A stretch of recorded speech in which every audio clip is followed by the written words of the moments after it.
Lo que debemos saber de la dictadura de Maduro. Han pasado 5 meses desde que Juan Guaidó asumió el papel simbólico del presidente encargado de Venezuela con la esperanza de derrocar al dictador Nicolás Maduro.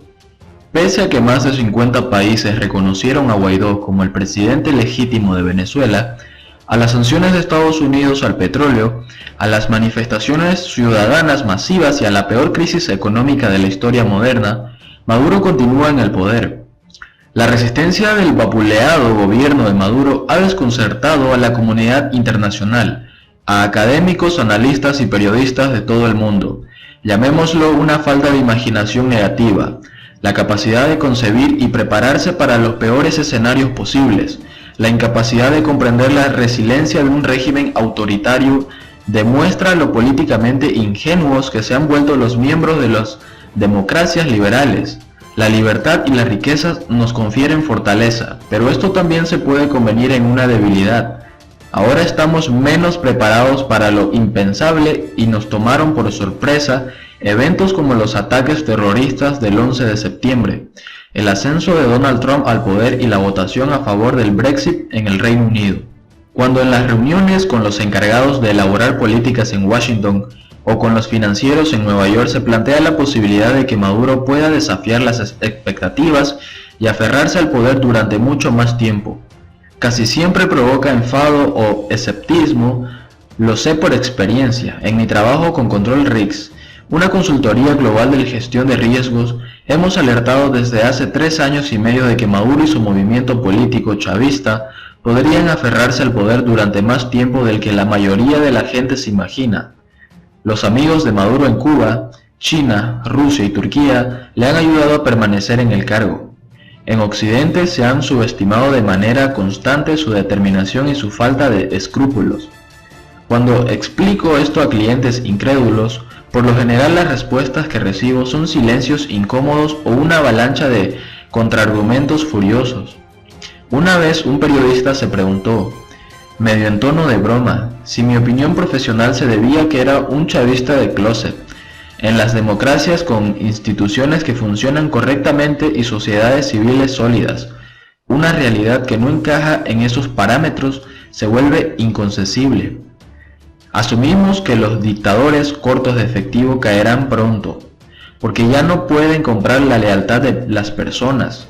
Sin embargo, no logramos comprender que cuando el dinero escasea, los regímenes sin principios como los de Corea del Norte, Cuba y Venezuela recurren al miedo y al terror, hasta el punto de encarcelar o asesinar a disidentes y a sus familias para imponer obediencia. Asimismo, nos gusta pensar que las dictaduras se tambalean constantemente en el borde del colapso debido a la debilidad y la corrupción de sus instituciones. Pero los regímenes, como el de Maduro, se valen de los sobornos para mantener a los burócratas codiciosos de su lado y para tener una herramienta de coacción en su contra si llegan a convertirse en sus enemigos. Hay bastantes ejemplos de partidarios corruptos del régimen de Maduro que fueron perseguidos cuando se pusieron en contra de su gobierno. Por ejemplo, el fraude venezolano más reciente del que se tiene noticia es que los funcionarios de las agencias que emiten pasaportes les cobran a los ciudadanos hasta $2.000 por un pasaporte nuevo. La corrupción es una trampa que les dificulta a los funcionarios públicos criminalizados tener una vida normal fuera del régimen, ya que siempre correrán el riesgo de terminar en prisión o muertos. Las instituciones criminalizadas se han mantenido en el poder precisamente porque son corruptas. Una idea errónea particularmente romántica es que las personas hambrientas lucharán por su libertad y de manera inevitable derrocarán al régimen. Hay estudios que demuestran que la gente que se enfrenta a la escasez de alimentos se enfoca en sobrevivir día tras día. La hambruna hace que las personas sean más dependientes del Estado que las controla, tal como los venezolanos ahora dependen más de la repartición de alimentos de Maduro. Una ciudadanía maltratada cae en una impotencia aprendida y se vuelve más dócil y acobardada. Las personas hambrientas rara vez acaban con las dictaduras. Eso lo hacen los movimientos insurgentes o los golpes de estados bien organizados. Cuando cae un régimen perverso, Si acaso lo hace, también nos gusta pensar que los buenos tomarán el control. Si Maduro dimite, en particular después de una negociación, varios de los chavistas que controlan las palancas del poder podrían terminar al frente del país. Nadie cede el poder por voluntad propia sin recibir algo a cambio. Esto significa que los personajes del régimen considerados despreciables por la comunidad internacional aún podrían ejercer el poder tras la partida de Maduro, quizá compartiéndolo con miembros de la oposición con tendencias populistas. Es poco realista suponer que líderes democráticos a favor de las empresas privadas asumirán el control de Venezuela inmediatamente después de que Maduro se marche, si es que lo hace. Para ayudar a los países a superar a los gobernantes dictatoriales, lo primero que debe hacer la comunidad internacional es quitarse sus gafas que edulcoran la realidad. El pensamiento positivo casi se ha convertido en una ideología en los círculos de política exterior. Sin embargo, solo hasta que empecemos a considerar todas las cosas que pueden salir mal, podremos prepararnos para enfrentar con éxito los resultados negativos con antelación. De igual forma, es crucial comprender cómo funcionan los regímenes criminales e liberales, en lugar de asumir que responderán a los mismos incentivos que nos motivan a nosotros. Esperar que todo salga bien no servirá para rescatar a las naciones del retraso político. Lograr una transición democrática en Venezuela requerirá de más que solo ilusiones vanas. Por otro lado, el diálogo mal hecho solo lo favorece a Maduro. El expresidente español apremia a la comunidad internacional a solucionar el conflicto venezolano en el 11 Foro Atlántico. América está amenazada por el cáncer que representa Nicolás Maduro. Así de contundente se mostró esta mañana el expresidente español Felipe González en el 11 Foro Atlántico, organizado por la Fundación Internacional para la Libertad que dirige el escritor Mario Vargas Llosa en Casa América en Madrid. La primera de las charlas organizadas durante la jornada, un diálogo entre el expresidente y el Nobel de la Literatura moderado por el presentador y cantante Bertín Osmone, repasó en un primer momento la actualidad europea y americana, pero acabó centrado en el elefante en el cuarto de la política actual latinoamericana, la insostenible crisis venezolana. González mostró una postura beligerante con los diálogos entre el chavismo y la oposición en Oslo. ¿Tengo esperanza con Noruega? Poca. El diálogo está mal planteado y permite a Maduro ganar tiempo.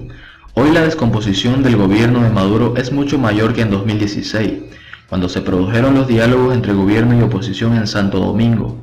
Y yo no estoy en contra de que se sienten a dialogar, pero la oposición debe tener claro para qué se sientan, porque si no, el diálogo solo beneficia a la supervivencia de la tiranía. Los derechos no se negocian, se exigen, continuó González, que también habló de la reciente visita de Michelle Bachelet, alto comisionado de Naciones Unidas para los Derechos Humanos, a Venezuela la pasada semana. Lo mismo pasa con la visita de mi amiga Bachelet.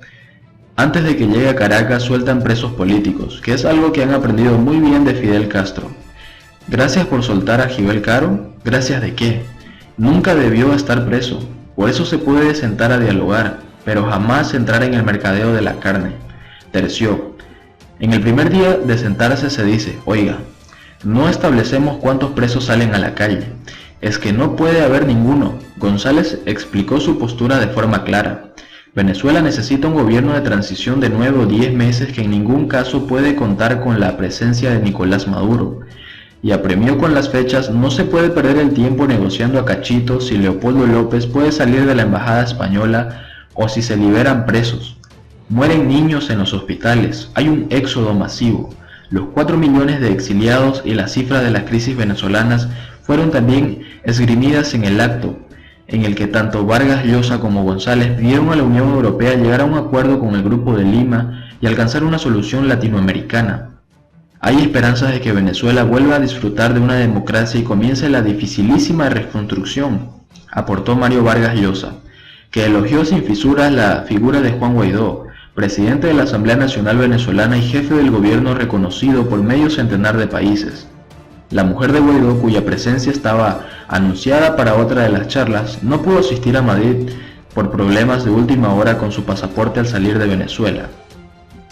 Si bien González no habló de intervención militar extranjera en tierras venezolanas, sí hincó a que se endurezcan las sanciones contra los dirigentes chavistas. En esta ciudad, por Madrid, tenemos familias de los factotums del régimen. Aumenten las sanciones personales que son eficaces, pidió.